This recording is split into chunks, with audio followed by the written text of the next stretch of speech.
인생은 여유롭게, 텃밭은 정직하게. 안녕하세요, 텃밭교실입니다.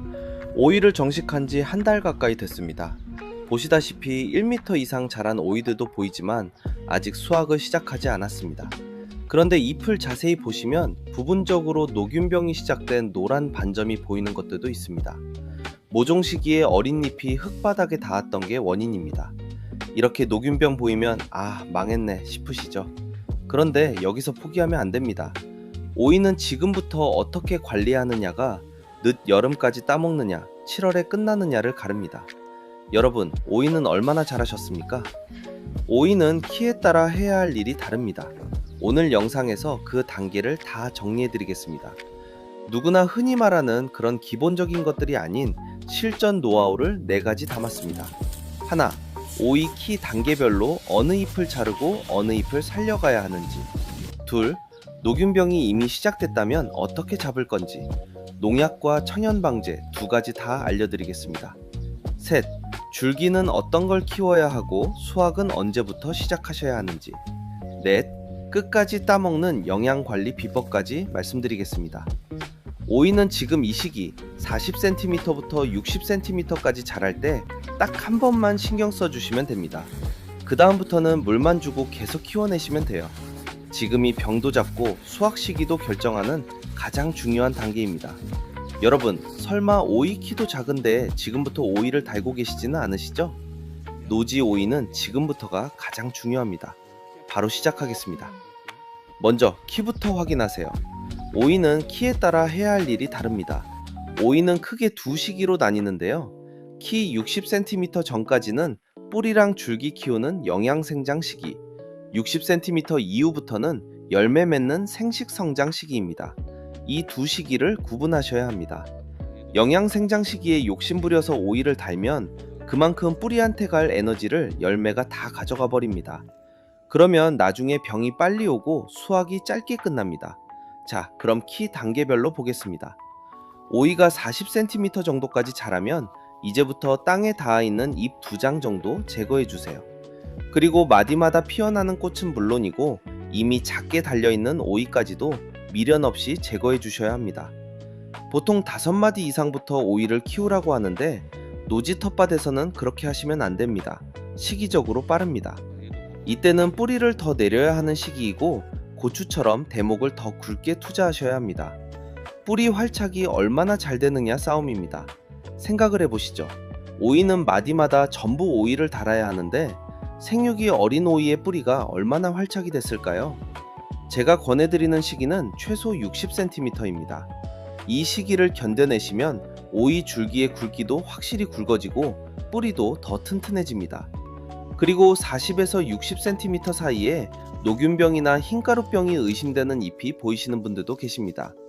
다각형 노란 반점이 모자이크처럼 생겼다면 녹균병이에요. 하단잎이 아니어도 바로 잘라내셔야 번지는 걸 막을 수 있고 수확이 시작되기 전 지금 초기 방제를 1차 시작하셔야 합니다.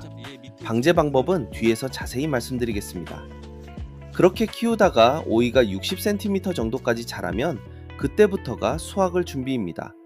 마디에 새로 피어나는 꽃부터는 더 이상 따내지 않고 키워서 수확하시면 됩니다.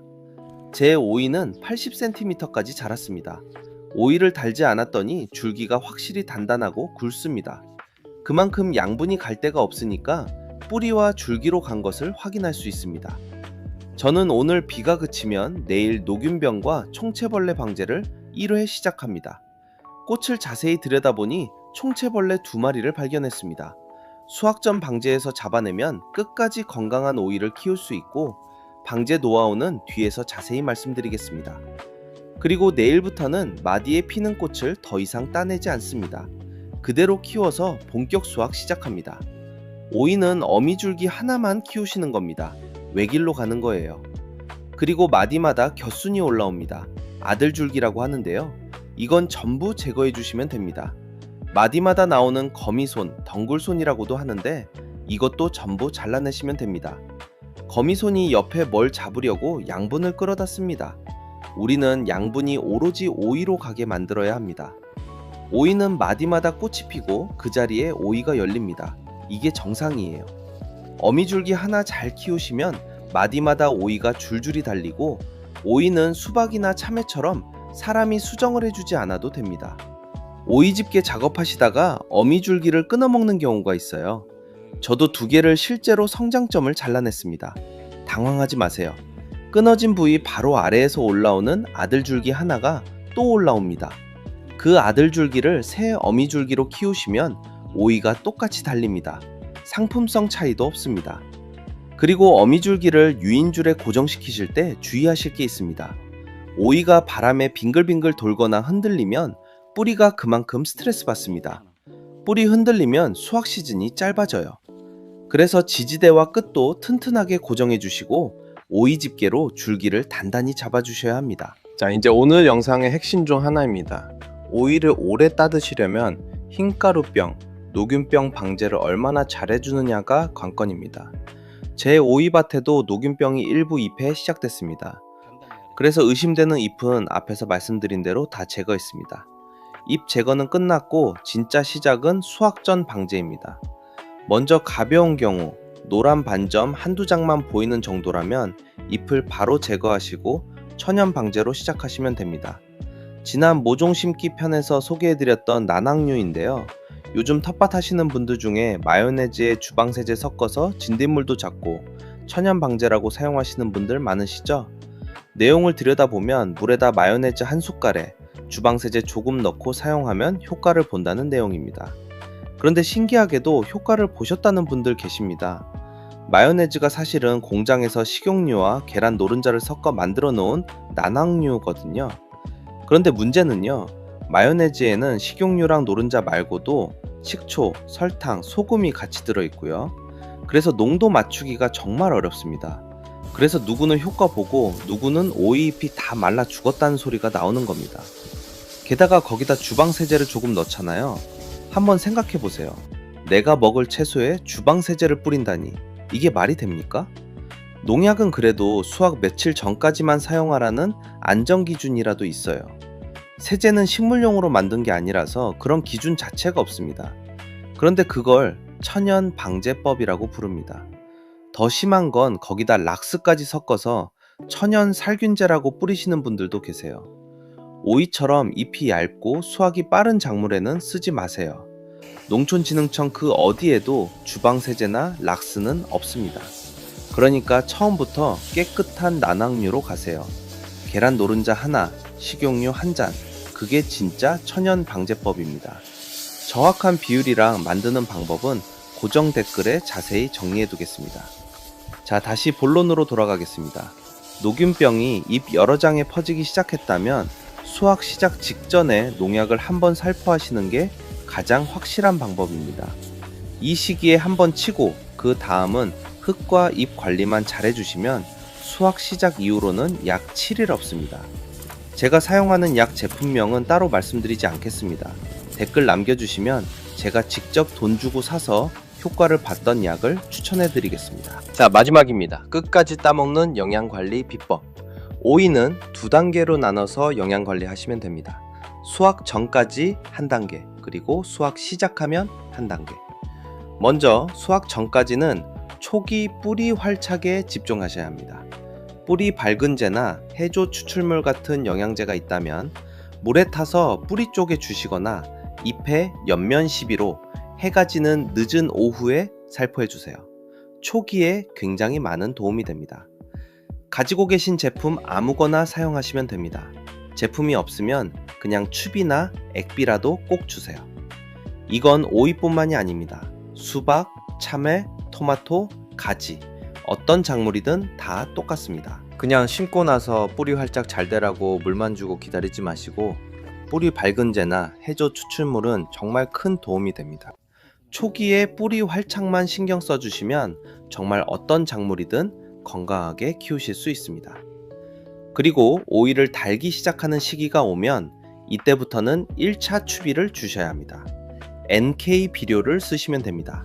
NK 비료를 모종과 모종 사이에 한 숟갈씩 넣어주세요.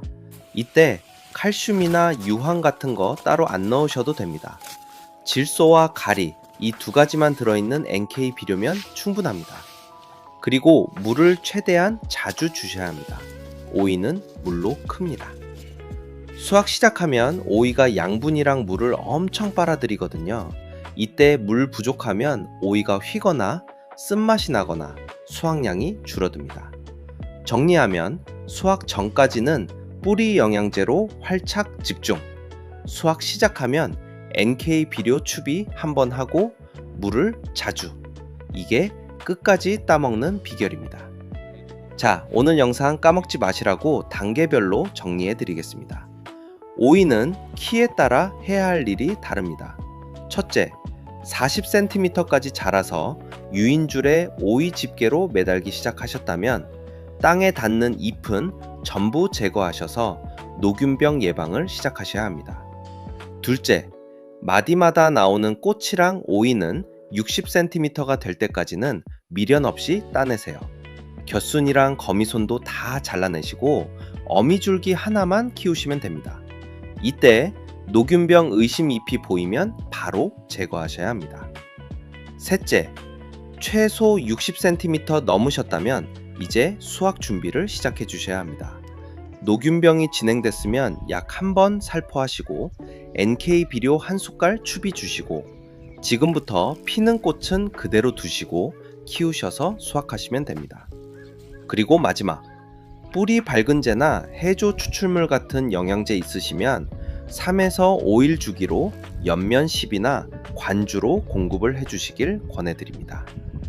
모든 작물은 뿌리 활착 싸움입니다. 저는 내일 녹균병 방제 한번 하고 본격 수확 준비에 들어갑니다. 여러분도 오이 키를 보시고 자기 단계에 맞는 것부터 하나씩 적용해 보시길 바라겠습니다. 여러분의 오이는 어떤 상태이신가요? 궁금합니다. 오이 재배 노하우가 있으시면 공유 부탁드립니다. 오늘 영상을 보시고 궁금한 점이 풀리지 않았다면 언제든지 댓글에 남겨주세요. 빠른 답변으로 고민은 해결해 드리겠습니다. 다음 영상은 참외, 가지 순치기 노하우와 고추 곁순 제거 및 방아다리 보충 영상과 방제하는 영상으로 찾아오겠습니다. 구독과 좋아요, 알림 설정까지 눌러주시고 기다려주세요. 시청해주셔서 감사합니다. 텃밭교실 이었습니다.